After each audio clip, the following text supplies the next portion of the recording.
Hello YouTube, it is I, Joshua Ross from Job and Josh's History ofs and Reviews, and today I'm going to do a review and tell you a little bit about my new 35 to 80 millimeter Canon lens. I'm now going to try and show you the aesthetics of the lens and all the fine details. See, 35 to 80 millimeter. There is an autofocus and manual button switch. I find that it's pretty, hard to flick at times, but so is an E-lens switch when you first get it. It's made by Canon. Flip it around, you can see the glass. The glass is kind of dirty. I'll show you later. And you can flip it. Look, it doesn't flip in and flip out that much, but when you go to the manual, you can flip it in and out another half inch or so. But that doesn't mean that it's a bad lens. No, this lens is great. It is amazing. I'm taking the cap off so you can see. Look at how much light is trying to come back in through the bottom of the lens. Now look at how much it's trying to come back in through the top. It's very, very bright. The lens is dirty, like I told you earlier. I got it from my uncle. Like I think I mentioned that. And it fits on T5i, T3i, and I think T3, and I think it fits on most modern Canon EOS DSLR cameras. I believe it does. I have yet to test it out on my Canon Rebel T3, and if it fits on that, then it probably fits on the older versions as well. And I love the manual focus, and I love the cylinder. Now the lens itself, it's really pretty good. As I told you, I got it from my Uncle David, who I call Chancellor David because he's one of the photography masters.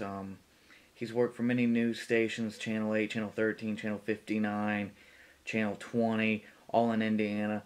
And then he works in Nashville, Kentucky too for their news as well.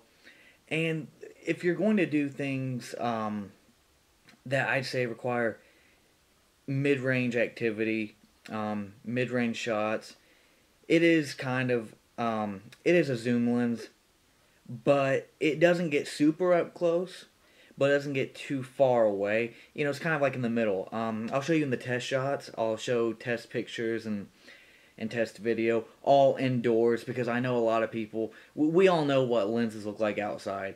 We know that they're super clear, we know that they're super focused, and everything's beautiful. And most people, when they come onto YouTube, I find that they're looking for low-light indoor test shots. Someone that I was talking to on a YouTube video about DSLRs was thinking about doing indoor shots and indoor what do you call them, conferences and things like that. So I'm going to start doing a lot of indoor test shots rather than outdoor test shots, because you know what lenses look like I said. They're always super clear outside. Unless you get a dark glass lens, then those are more for night shots and indoor.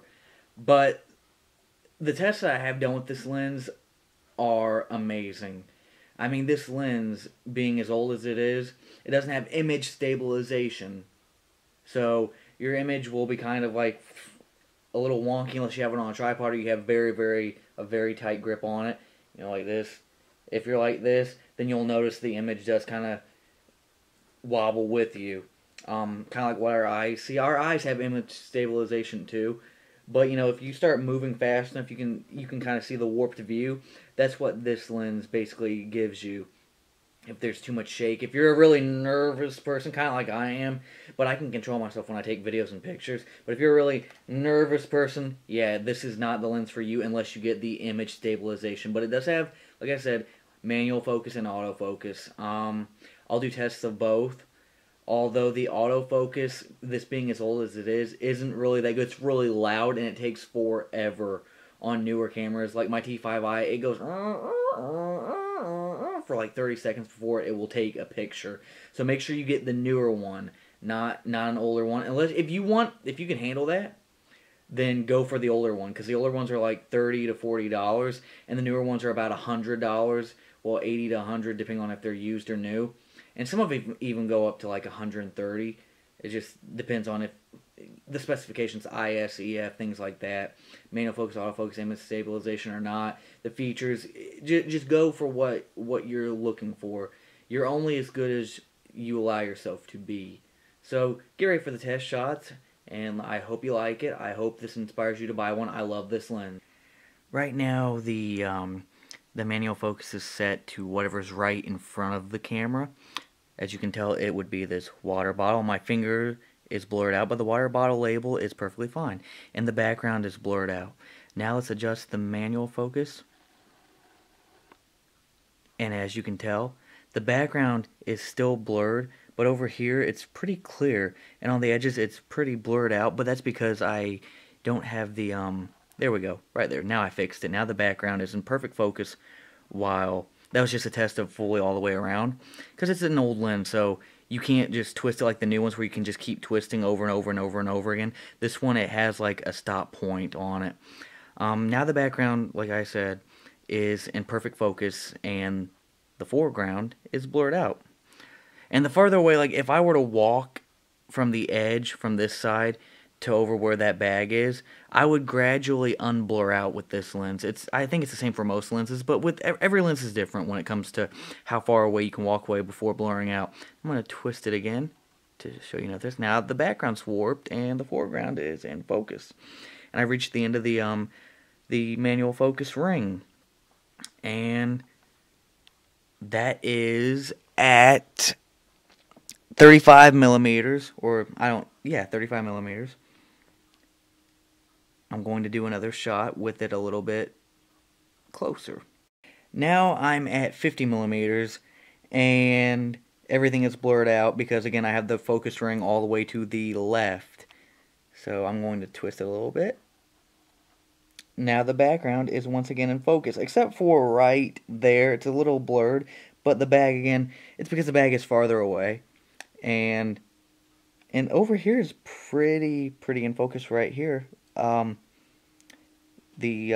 microwave holder, and I want to focus a little bit more, and voila! Now once again the label is in perfect focus. There's absolutely nothing wrong with it. The background is blurred, and you'll notice that I'm shaking a little bit, and that's obviously you're gonna see what not having image stabilization will do to a video with an older lens.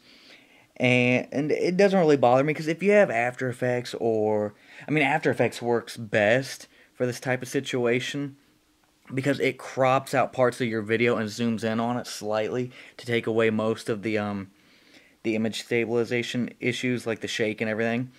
And now I'm going to try next and go to 60 millimeters.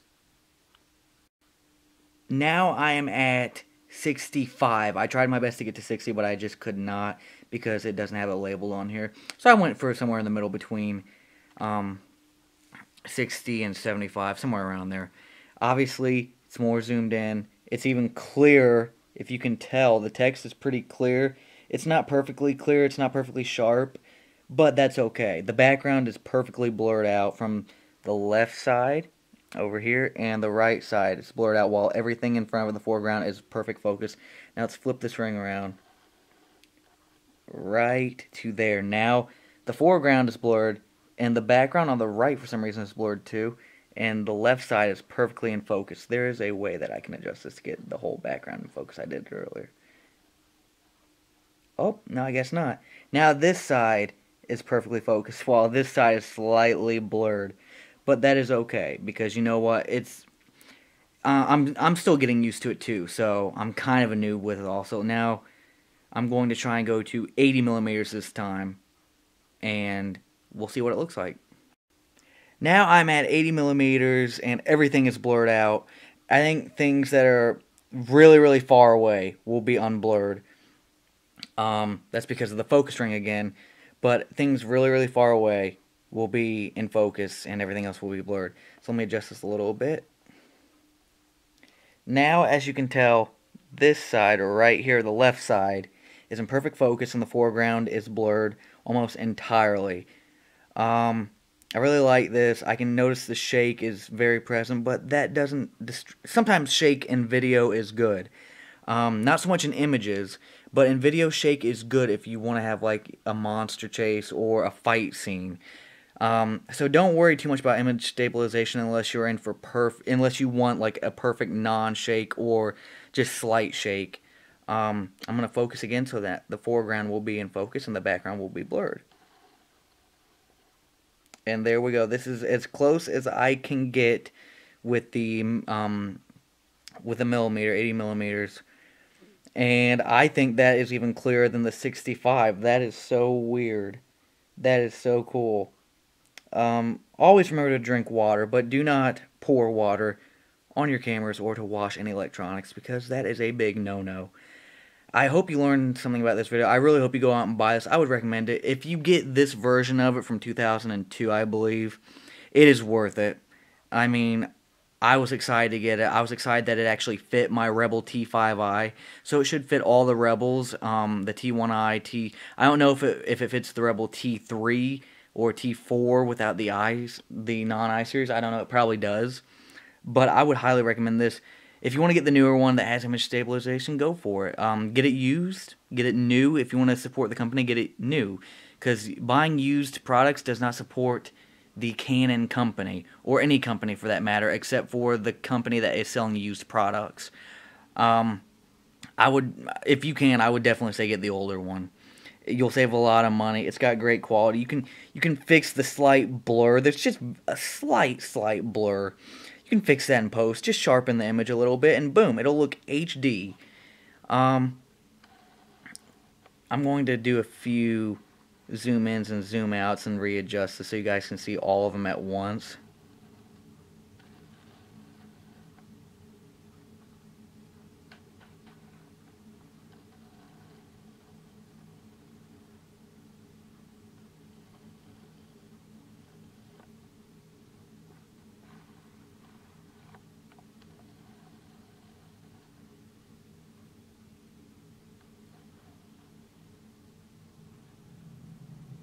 And there you have it. Thank you for watching. Subscribe, like, and love our channel.